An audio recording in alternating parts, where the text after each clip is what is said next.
All right. So here we have a mortgage broker.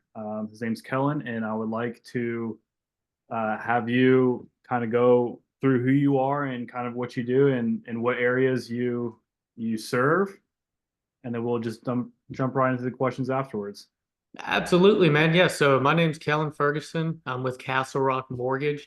Been in this industry for about 15 years, actually, no, for 15 years now.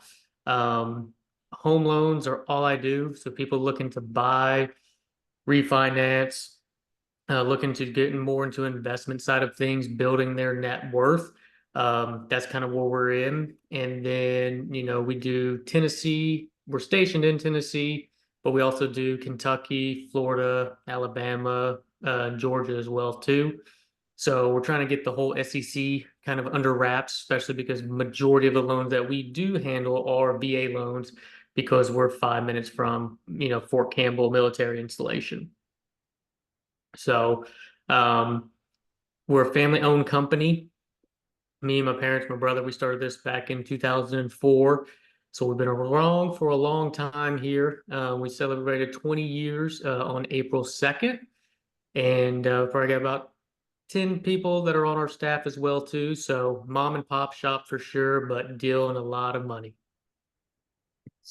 That's awesome. That's awesome. So obviously, I have a couple questions for you to kind of go over, and this will be generally focused towards obviously the loans, but for military service members as well. So without further ado, let's get started. For the very first question, so for the military service members and veterans, what are the key benefits and eligibility requirements of the VA home loan, and how do they compare to the conventional mortgage options? Okay, gotcha. I would say if anybody that has the opportunity to use the VA loan, use it. Great aspect versus the conventional is that you don't have a required down payment. Conventional, if you're a first time user, you're going to be looking at anywhere 3 to 5%. But with VA, zero down payment. So you can get into investing with little to no money at all, right? Um, as for the qualifying side of things, we look around a 580 score or better to help our service members achieve homeownership under the VA loan. The other cool thing about VA loans is like for us, we can do up to $4 million for a borrower looking to use their VA loan with no down payment, right? A lot of companies cut off around, 1.5, maybe 2 million. Um, and the good thing too about VA loans is that you can use it more than one time. A lot of people think that you can only use it one time. So you better save your entitlement for that forever home. That is not the case.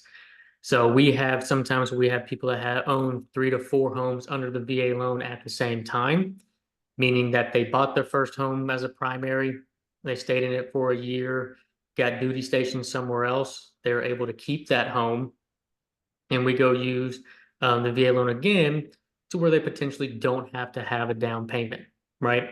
Now, some instances when you use your VA loan multiple times and those are still open, you may be required to have a down payment on that VA loan. But if that's something that you don't want to do, you can always look at selling that property or refinancing it over to a conventional loan to free up the eligibility again to go again at no down payment. Awesome.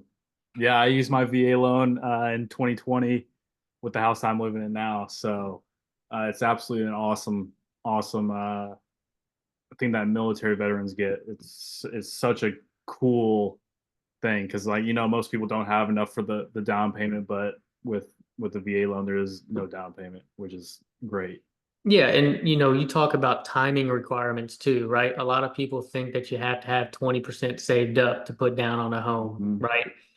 It's going to take people a lot longer to save up that 20% because housing prices are always changing. So the Oh VA yeah, loan you can get in a lot quicker because you're not sitting there having to save up that much money to start investing and having that stepping stone to grow wealth. that's true. Most houses are going up like quicker than most people can even save that 20% down. So they continue Hmm. doing that, they'll never be able to buy a house, which is Yep. a shame. So the next question I have, what role does a debt to income ratio play? in the mortgage approval process. So how does that kind of work for a mortgage through you guys? Yeah, so every type of loan has different qualifications for it, right? One is Okay. always the credit score, and then your debt to income or DTI, because again, a lot of lenders don't break down what that is, right? So people are Right. like, what's DTI, right? The amount of debt you have going out per month plus the new mortgage divided by your income. That's what we're looking at. Um, if you looked at anything online, they say, hey, try to stay around 36 to 40%. Realistically, because the cost of everything has gone up, it is hard to kind of stay around that, right? Right. So conventional loans, now I'm not standard as everybody else. So like for us, conventional, we can go up to 50%. FHA is 55. VA, we don't have a cap, but it'll be hard to kind of see an approval above 60%.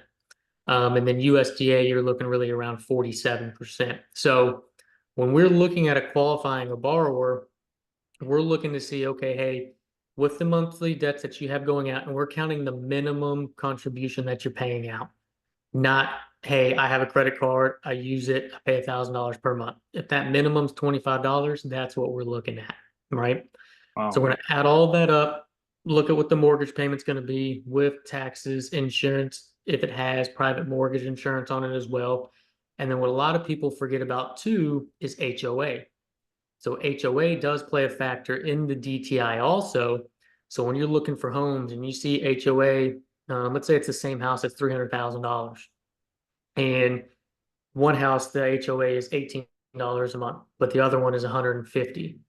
That 150 is going to change, and it could push that person out of qualifying because of that HOA, right? So what we always do is we say, hey, here's what your max approval is, and always leave about a 3 to 4% buffer just in case, when they find something, rates have changed or that homeowner insurance should change, Right. taxes vary as well too, right? So we do that and then we go, okay, hey, where do you want to be monthly budget wise, right? Let's say where they want to be, I can't qualify for them. Then we start looking at the liabilities. What can we pay off that's going to make a big impact? What can we get out of your name? But a lot of people are like authorized user on auto loans or credit cards. We can say, hey, if you're not the primary owner of that account, get removed as the authorized user, and that's going to free up that debt a lot more versus if I wanted to say add $10,000 more to the down payment, that's only going to change their payment by $50. But if they have a Right. credit card that's $300 per month minimum, they get that removed, it's going to free up the eligibility a lot more. That's huge because I know, most lenders won't go into detail on how they kind of try and help the people get, a certain dollar amount. Say they want a house, a $500,000 house, right? Hmm. Most lenders are going to be like, ah, no, that's not going to happen. But like you just explained, kind of how to get to where you want to be at, which is a big thing in people's lives. Not many people, they're not going to go to a lender and be like, oh yeah, I want to do this, and then the lender tells them no. But you actively help people try and get to their goals, which is awesome. Like that's a big thing, and I think people are going to be able to see that as well. Hmm.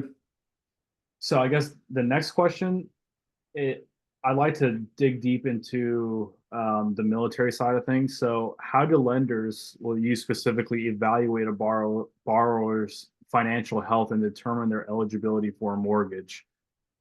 Specifically a service member. So how would a service member come to you and you determine like, hey, this guy is good to go? Like, is there any paperwork like an LES or anything like that that they need to give you, or how does that kind of work? Yeah. So when we're looking at a veteran buying a home, what we're looking at is their LES. And there's multiple different things that we're looking at, which most people don't. The number one big thing is the ETS date. So VA has a rule that if your ETS date is within 12 months of you closing on that home, I can't use any of that income, right? So if your ETS date, we're in 2024 now, was April of 2025, then I can't use that income because you're going to be getting out of the military, right? So that's number one aspect that we look at. Okay. Uh, At that point, we go, okay, hey, are you looking to re-enlist in the military, or are you going to be getting out? And then if they're going to be getting out, then we have to tie in what they did in the military to what their new civilian job would be, right? Right. So that's the biggest thing is looking at ETS. As for the LES, yes, we're going to look at the base income, the BAH, and the BAS. Okay. Okay. If they have flight pay or anything like that, those may be able to additionally come in as well. But if it's BAH, and let's say you're coming from Texas to Fort Campbell, that's going to vary a little bit. So I'm going to pull up the rating of what you're going to get here at Fort Campbell, right? Right. Or if you're stationed in Florida or Alabama, wherever your duty station is going to be, we're going to look at that as the BAH. Sometimes it may be a little bit more, or it may be less, right? Okay. If you have dependents versus not having dependents, that's going to vary and fluctuate that section as well too. But those are the main things. And then anything that is on the right column side of things, that like you, let's say you have dental that's going out, right? But let's say you have other allotments, Right. right? You may have a $500 allotment that's coming out. I got to figure out, okay, where is that allotment going? If that's just going into your savings account, that's fine. But if it's going to a different debt that's not listed on your credit report, we have to dig in deeper and find out what is that going to. Okay. I see. Yep. And the other big thing too is what's called residual income. So we qualify everybody off of their gross income, but with VA, we have to make sure basically their net income as well too. So there's a guideline that we have to follow that's per family size. So after I say, hey, here's your total, let's say it's $5,000 a month, right? Total everything. Right. But then everything coming out, taxes, Medicare, Social Security, all of that stuff. And it comes down to you're at, $4,000. I got to make sure by the square footage of the house, what we do is we say, let's say the house is 1,000 square foot. I have Hmm. to take that 1,000 square feet and times it by 14 cents. That's going to give us basically what the utility should be for that house per month, right? Okay. So I'm taking utility costs plus your normal deductions out of your paycheck and making sure that you meet residual guideline as well too. Because if you meet on one side for DTI, but you don't meet residual, then I have to move the actual total loan amount down to meet both. Okay. Okay. So, I almost guarantee that there's a couple people out there that don't know what that like that didn't even cross my mind when it comes mhm. to that. I didn't even think about that, which is very, very interesting. Yeah, because That's we that's want to make awesome sure that people can buy, right? for But not only sure. buy, but that the VA wants to make sure that they're not going to go into a foreclosure or anything like that. They're going to be able to maintain that mortgage payment to be able to grow wealth. Right. For sure. That's awesome. Awesome, awesome. So next question is this is not necessarily, you know, pointed at the veterans. However, this could be for anyone. I know you do loans not only for just veterans. So, are there any special loan programs or incentives available for first-time home buyers? Yeah, so a lot of people think that first-time home buyers means that I've never bought a home before, right? The Okay. fact of the matter is that if you owned a home, but you sold it and didn't buy anything for 3 years, you were then considered a first-time home buyer again, right? A lot of people think like first-time home buyer, I'm just going to look at grants, right? There are grants that are out there that can help you with down payment and closing costs and stuff like that. Okay. But what you have to remember when you're doing a grant, it's not free money. Okay. Most of these have repayments back on them. So if you go to sell the home within 5 years, whatever you thought you're going to make out of the proceeds of your home, reduce it by that amount that you got the grant for. Okay. So Wow. as it is good for some people, it may not be any benefit for everybody. Okay. Yeah. Because there's a lot of questions or a lot of calls that we have where it's like the agent talks to them and they're like, yeah, you're going to make this on it, right? And then they get down and we get a CD and we notice that, hey, they had a grant loan. Now their proceeds has changed and one side's mad at the other. Well, you can't be mad at somebody if you didn't notify them, right? Right. So it's just Okay. making sure that you're educated on that. But conventional loans, minimum down payment 3% for first time home buyers. FHA's minimum 3.5%. What a lot of people don't know either is that there is also what's called an FHA HUD 100 loan. What that means is if the home is listed on the HUD's website, and it's HUDhomestore.com, if they find a property on that, it could qualify for them to put $100 down versus 3.5%. Wow. Right? Now, the thing That's with huge. those houses are is they're HUD homes, right? Right. Bank owned. Most of the time, they're not gonna do any types of repairs or anything like that. So, what we could then look at doing instead of that would be like an FHA 203K or conventional home style ready loan that they can get funds to improve that house. Okay. Okay. I see. And have a 3.5% down or 5% down for that. So there are things that are out there. It's just where are you in your life right now, and what is your goal in the next couple of years, right? Right. Everybody says that this is going to be my forever home. I've been doing this for 15 years. Hmm. Nobody's home has been forever, right? Right. For The sure. first home you buy, you're going to be looking at, upgrading because you've outgrown it, right? Or you don't like the neighborhood anymore, whatever it may happen. Okay.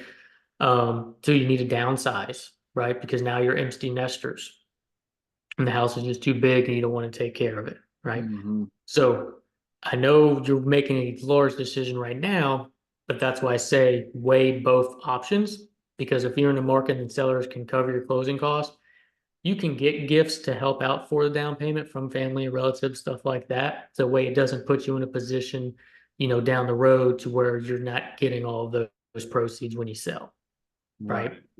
Right. Right. So yeah, there's multiple options they're out there for everybody. Which is huge. And of course I'm gonna link your I mean your email or anything like that down in the description below so they could absolutely come and talk to you some more about it. Because obviously we're not gonna be able to answer any questions on here. So, Yeah. it'd be kind of crazy. If this was live, that'd be kind of cool too, but we could plan that out some other time. So next question, how does the loan pre-approval process work? Okay. So this is different from company to company, right? Okay.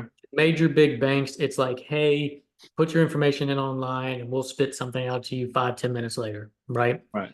The problem with that is that nobody has actually looked at your documents. So you're telling them, all right, if I want to get approved for a car loan, I'm going to say I'll make X amount of money.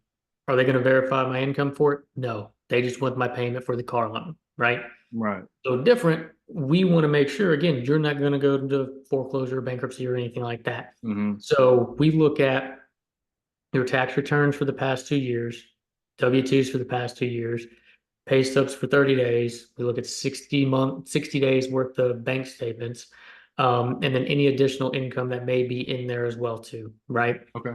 The Yeah. reason why we're looking at all of those things is because when you did your application, you may have forgot to put in your rental income, right? Or you may have forgotten that you do have a second job as well too, right? And so we want to use what we can, okay? And if you're self-employed, then we need to look at the returns because let's go for 2-year average, okay? Okay. And we get to look at it as well. It's like, okay, hey, is there any deductions that I can add back in, right? Because a lot of people they're like, hey, I gross, let's say $400,000, but they're Right. tax savvy, they write a bunch of stuff off. We have to go off the net income, but we can add depletion and depreciation back in, right? So if they didn't put that in there, or they only use their gross amount, and then I see it, I mean, that's going to change a lot of things, right? For So when we're sure. issuing a pre-approval letter, like we're going through like an underwriter would, okay? Because when I send you a letter, it's going to close unless you get fired, you quit your job, or you finance something without telling me, because I will find out all three, Right. right? So we want to make sure, because not only do we want to get these home buyers into a home, but it's a trickle down effect as well too. Sellers looking to sell that home, right? They may be looking to move and buy something else, or may they need those funds to help out somebody in their family because illness happened, whatever it may be. We Right. want this to go to closing, so we want to make sure that our numbers are accurate prior to sending that a letter out to them.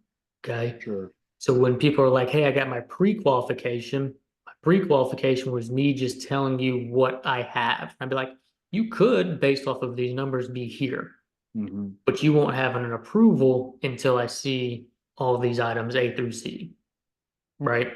Right. Yeah, I was going to ask you about the differences between the two, but you just addressed it there. So Yep. cool. Awesome. Awesome. Um, the next question. So, what are some common misconceptions about the mortgage application process, and how can they be addressed?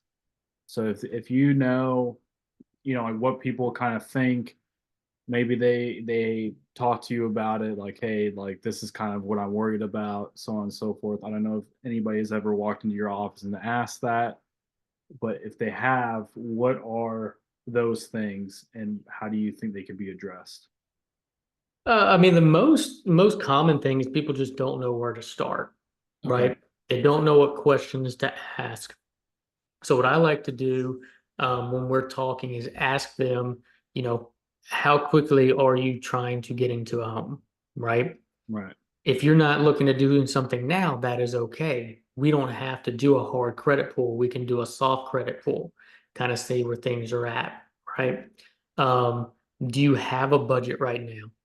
Right? Most people, they're kind of going off of what their rent is. Like, hey, I'm comfortable paying this, or I could do that, right? But again, they don't know what that means as far as actual home numbers because most people, they're searching on homes, they're on like realtor.com, Zillow, all that stuff, right? Hmm. Yeah. And when they see the payment on there, they see it, but they don't dig into the calculator itself. So the calculator is always set up where it's 20% down, right? And Right. it may not have taxes or insurance or MI in there. So when they're seeing that, they're like, yeah, I could afford that house. And then I have to have the conversation of here's what it would really look like, unless you're Yeah. one of those people that are putting that 20% down or more. Um, and then the kind of timeliness. A lot of people think like, hey, I just give you things one time, Hmm. that's it, we're good to go. Like, no, things expire.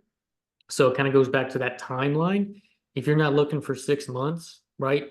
And you come up to me because your approval is going to be good for 90 days. Okay. Right.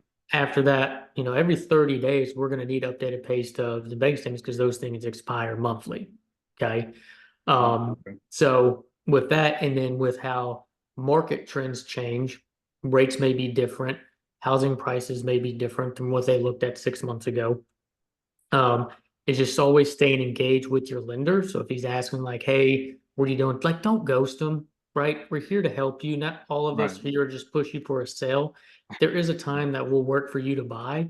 Hmm. But if we're like, hey, this expired, we want to keep everything up to date because sometimes those people that say I'm not going to buy for 6 months, 2 days later, like, hey, I found this house, I want to put an offer on it, right? True.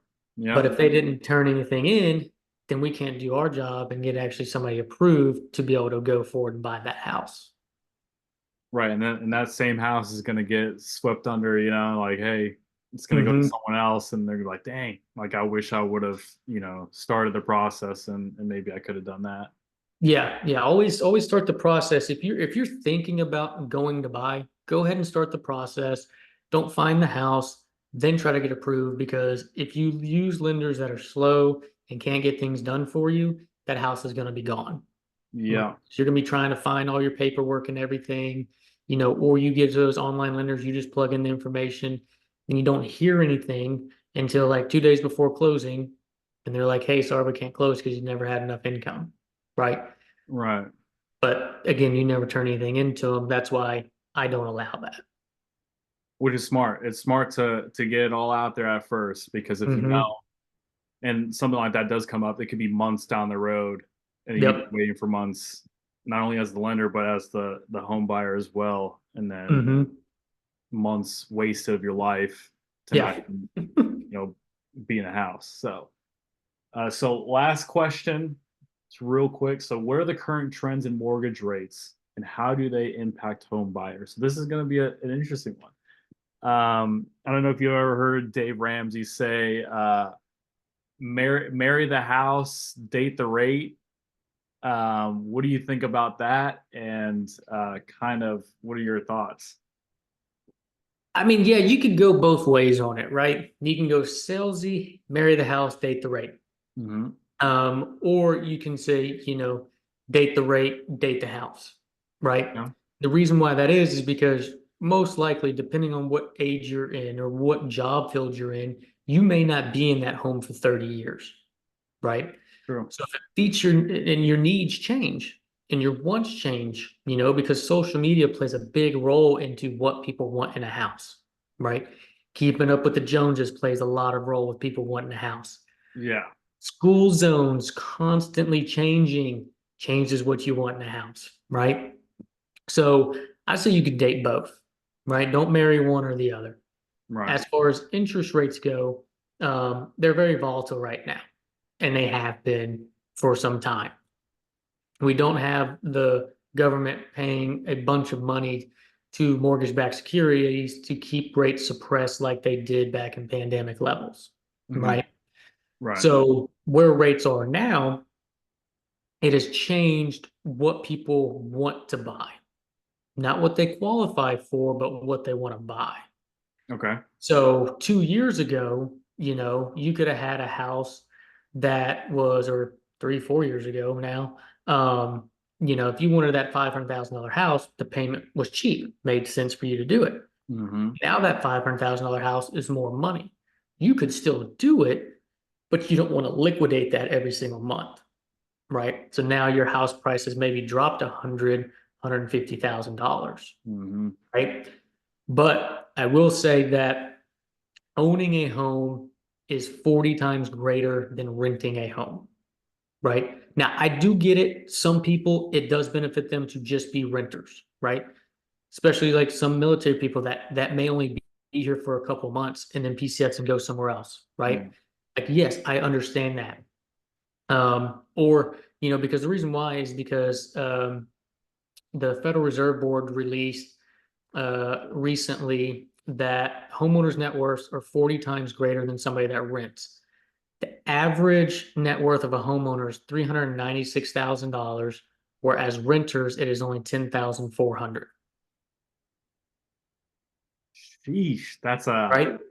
That's a pretty huge Massive. disparity. I didn't even think of that. I did not Yeah. know that. That's huge. Yeah, it's massive. The reason why that is because renters, whatever they're working for, and they're still paying to rent that house, right? They're not gaining additional income, right? Right. So when you own the home and it appreciates, that's just savings that goes into your account for later down the road. Whether you sell it, you tap into it for a refinance or a HELOC. Renters don't have that ability, right? They'd Right. have to go out and get personal loans, which is not adding to your net worth, it's taken away from again, Hmm. right? So For sure. when we had houses go, when people were making 40, 50, $100,000 over asking price, because there just wasn't that many homes and there was tons of buyers, right? Mhm. Yeah. Home appreciation in 6 months, which on average, Montgomery County and Clarksville, where we're at, ranges anywhere from about 4 to 7% per year, right? During those times, it went up to 16% in 6 months. So you just 16 extra in your savings by Mhm. owning that home, Which is pretty which is, crazy, actually. yeah, which is pretty insane. So just think of owning a home as an additional savings account that you cannot touch for a period of time, right? And then Yeah. if you do want to touch it, there's rules in place that says you can't touch all of it, right? So that Yeah. way, when you go to sell, because you have to, potentially pay agents on both sides or closing costs, depending on when the market is, you don't want to be negative and eating into your own account when you go to do it, right? So For even sure. if you do have those funds in there, but you may be potentially thinking about selling. I had a conversation with a past client of mine last week. She was wanting to tap into the equity of her home to pay some things off, right? Hmm. But she said that she was going to sell her house in a year. I said, if you're thinking about selling your house, I would just sell it now. Don't wait now because what you're coming up on is a lot of people moving, school zones coming out. There's going to be more and more buyers going to be hitting the market to want to purchase your house. Yeah. But this way, if I was a salesy lender and I said, yeah, let's refinance it, I really don't care what happens to you a year down the road, right? Because you're going to get all of those phone calls, even if rates drop a 0.5%. it Mhm. may not benefit you to refinance at that point. So make sure whoever you're talking to is a trusted advisor for you and is looking at for the best interest of you, not just them, Right.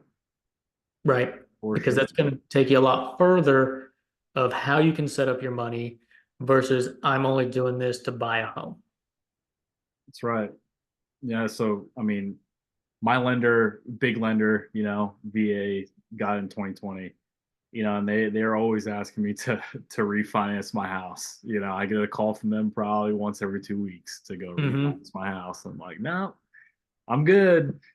Like Yep. I'm hanging out, chilling out. I don't have anything to do. Like I don't have anywhere to put the money in the first place, and my rate's pretty good, so I don't plan on refinancing anytime soon. So, but Yeah, unless you're looking to level up and mhm, take that equity out of your home to buy more properties, then leave right, it as is, for right? sure.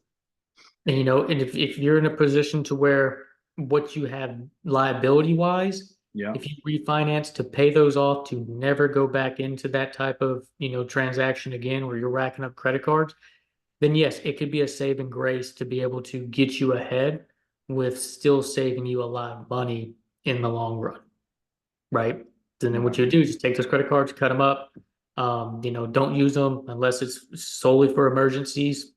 yeah, Like if I could have a Rolodex of just people's credit cards that I would just hold on to make sure that they couldn't tap into them again, right? That'd be a yeah, good thing. Be like, hey, no, no, you can't touch this unless I have proof it, right? Because I don't want you going back through the cycle that you just did. for sure, for sure. All right, Kellen, it's been a pleasure. Time's running out, so really, really appreciate you hopping on, and I'll be looking forward to talking to you soon. Absolutely, man. Thanks for having me. These were all great questions. Kept me on my toes, that's for sure. That's You good. know, Yeah, so that's yeah, good. if you need anything, man, feel free to reach out. Here to be an advisor, here to be a resource. No questions silly when it comes to anybody looking to do anything with homes. Absolutely. And how can they contact you? I mean, can they call you? Can they Yeah, email yeah, you? How's yeah. that? Call, email, text, DM me on social media. I'm all over all platforms. Okay. So there's things in there too that people can maybe able to get in if they don't want to talk to me. So it's all out there. Like I said, I hold nothing back. Knowledge is power. Making sure Sure. everybody just can take that one stepping stone at a time to Yeah. financial freedom. Sweet. Yeah, I'll leave all your socials in the description below. And again, thank you so much for tuning in with me. This has been awesome. Awesome, Thanks, awesome. So, thanks for having me, man. absolutely. Till next time. See you, buddy. See ya.